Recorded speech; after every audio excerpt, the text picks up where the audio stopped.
ભાવનગર શહેરના ફુલસર વિસ્તારમાં 2 દિવસ પહેલા પ્રેમ લગ્નની દાજ રાખી એક યુવાન પર 3 શખ્સોએ હથિયારો વડે જીવલેણ હુમલો કરાયો હતો। આ ઘટનાની ગંભીરતા રીતે ઇજાગ્રસ્ત યુવાનને સારવાર અર્થે સરટી હોસ્પિટલ ખસેડવામાં આવ્યો હતો અને ડી ડિવિઝન પોલીસ સ્ટેશનના 3 શખ્સો વિરુદ્ધ ફરિયાદ દાખલ કરવામાં આવી હતી। ત્યાં પોલીસે 3 શખ્સોની ધરપકડ કરી 3 અને ઘટના સ્થળે લઈ જઈ સમગ્ર ઘટનાનું રિકન્સ્ટ્રક્શન કર્યું હતું।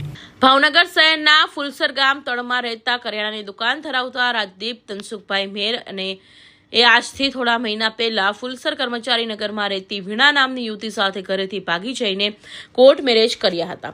આ લગ્નને લઈ યુવતીના પરિવારજનો તથા તેના ભાઈઓ નારાજ હોય દરમિયાન 3 દિવસ પહેલા રાજદીપ ફૂઈના દીકરાના ફુલસરમાં લગ્ન હોય લગ્ન પૂર્ણ થયા બાદ જાન ફૂલદાની ડીજે સાથે પરત ફરી રહી હતી ત્યારે યુવતીના ભાઈઓ હાર્દિક શિવરાજ જાડેજા, મયુર ગોહિલ અને અમરદીપ જેરુભાઈ ઝાલા 2 બાઇક લઈને ગુરુકુળ ચોક પર આવ્યા હતા અને રાજદીપને ઘેરી લઈ છરી વડે હુમલો કરી ફરાર થઈ ગયા હતા।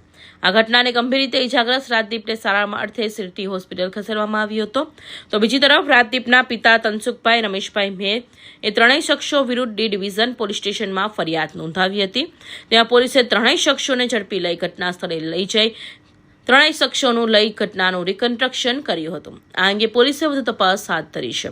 ફિરોઝ મલેક, ભાવનગર।